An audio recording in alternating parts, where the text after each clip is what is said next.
அன்புமிக்க சகோதர சகோதரிகளே,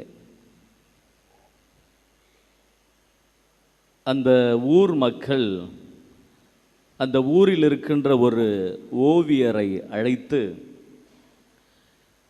இயேசுவை வரைந்து எங்களுக்கு கொடு என்று கேட்கிறார்கள். அவர் இயேசுவை அழகாக வரைகிறார். இப்படிதான் இயேசு இருப்பார் என்று சொல்லி அழகாக வரைகிறார். போய் ஊர் மக்கள்கிட்ட காட்டணும்னு அவர் விரும்புகிறார். ஆனால் அதுக்கு முன்னாடி தனது மகள், சின்ன வாண்டு அது, தனது மகளிடத்தில் அந்த படத்தை காட்டுவோம், வரைந்த படத்தை காட்டுவோம் அப்படின்னு சொல்லி தம்மங்கள்கிட்ட, அம்மா இது யாருமா அப்படின்னு கேட்கிறார். உடனே அந்த குழந்தை படத்தை அப்படியே உத்து பார்த்து விட்டு, ஆனால் ஏதோ ஒரு நல்ல மனிதர் போல தெரிகிறதே, யாருப்பா அவர் என்றவுடன் இவருக்கு தூக்கி வாரி போடுகிறது. நம்ம கஷ்டப்பட்டு இயேசுனுடைய படத்தை வரைஞ்சோம், இயேசுன்னு கூட பேர் சொல்லையே அப்படின்னு சொல்லி சரிட்டு இந்த படம் சுத்தப்பட்டு வராதே அப்படின்னு இன்னொரு படத்தை அழகாக வரைகிறார், இயேசுனுடைய படத்தை. ரெண்டாவது படத்தை வரைந்து இது யாருமா அப்படின்னு கேட்கிறார். இந்த படத்தை பார்த்தாப்பா ரொம்ப துன்பத்தில் யார் இருக்கிறாரோ அவர் போல தெரிகிறது, ரொம்ப கஷ்டப்படுற ஆள் மாதிரி தெரியுதுப்பா அப்படின்னு சொன்னோன்னே, என்னடா இப்படி சொல்லுது அந்த பிள்ளைய அப்படின்னு சொல்லி அந்த படத்தையும் விட்டுட்டார். மூன்றாவது ஒரு படத்தை, இயேசுனுடைய படத்தை வரைகிறார். இப்போ படத்தை காட்டுகிறார், யாருமா அது அப்படின்னு, நம்ம இயேசப்பா, நம்ம இயேசு அப்படின்னு சொன்னோன்னே இவர் ரொம்ப சந்தோஷமாயிடுச்சு.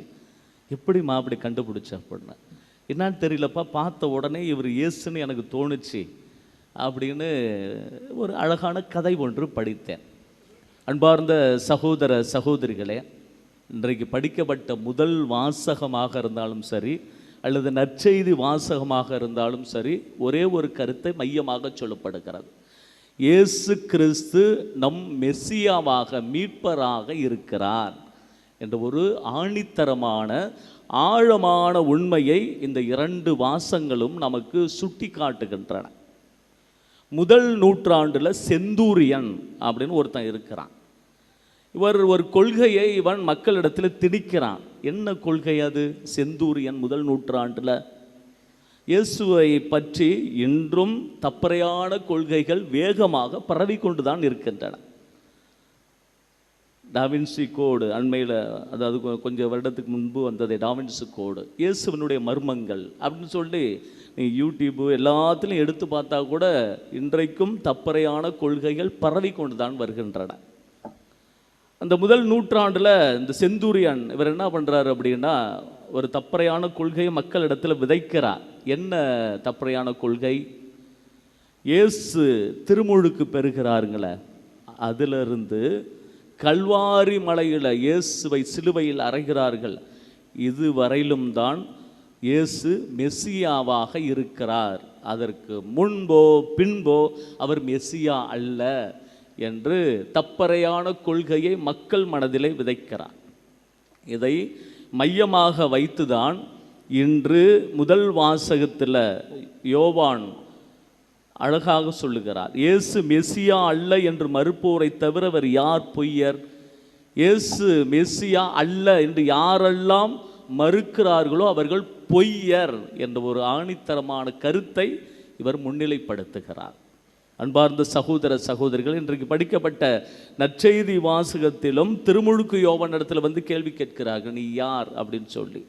அவர் நான் மெசியா அல்ல அப்படின்னு சொல்லி, இயேசுதான் மெசியா என்று அவர் ஆணித்தரமான ஒரு உண்மையை இன்றைக்கு என்றும் சரி எப்பொழுதும் சரி அதை விளங்கும்படியாக சொல்லிவிட்டு போய்விட்டார். அன்பார்ந்த சகோதர சகோதரிகளை, இயேசு கிறிஸ்து தான் மெசியா என்று நாம் ஏற்றுக்கொள்ள வேண்டுமென்றால் சில விஷயங்களை நாம் செய்ய வேண்டும். என்ன விஷயம் அது? இயேசுவை முன்னிலைப்படுத்த வேண்டும். அவரை முன்னிலைப்படுத்தினால் மட்டும்தான் இயேசு கிறிஸ்து மெசியா என்று நாம் மீட்பர் என்று ஏற்றுக்கொள்ள முடியும் என்று இன்றைய வாசகங்கள் நமக்கு சுட்டி காட்டுகின்றன. எப்படி இயேசுவை முன்னிலைப்படுத்துவது? இன்றைக்கு படிக்கப்பட்ட நற்செய்தி வாசகத்தில் கூட திருமுழுக்கு யோவான் சுய ஏற்பு, செல்ஃப் அக்செப்டன்ஸ்ன்னு சொல்லுவாங்க. சுய ஏற்பு. பல நேரங்கள் இதில் தாங்க பிரச்சனை வருகிறது.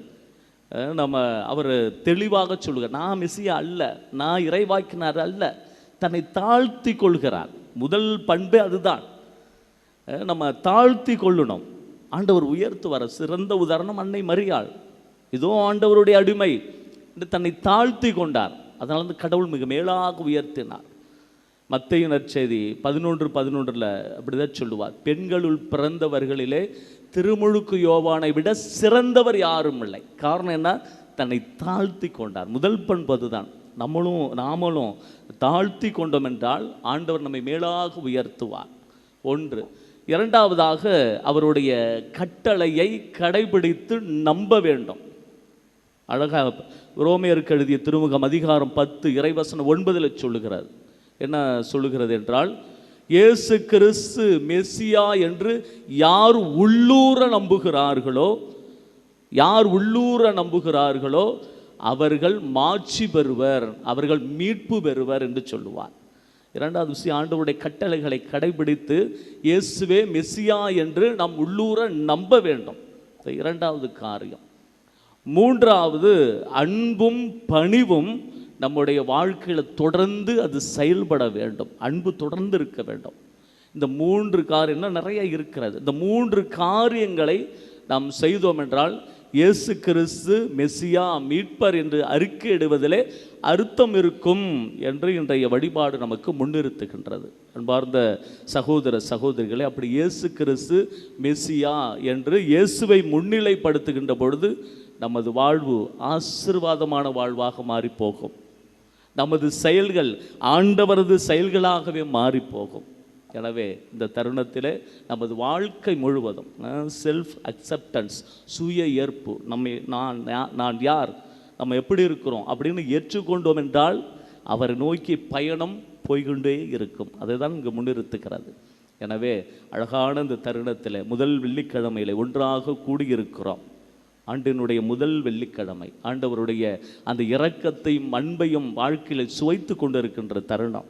எனவே ஆண்டவரே மெசியா என்று எல்லா சூழ்நிலையிலும் அது இன்பமாக இருக்கலாம், துன்பமாக இருக்கலாம், எப்படியாக இருக்கலாம், எல்லா சூழ்நிலையிலும் ஆண்டவரை நாம் முன்னிலைப்படுத்தினோம் என்றால் நமது வாழ்வு நீரோடை ஓர நடப்பட்ட மரமோட செழுமையாக வளரும் என்ற ஒரு சிந்தனையோடு தொடர்ந்து திருப்பலியில் வேண்டிக் கொள்வோம்.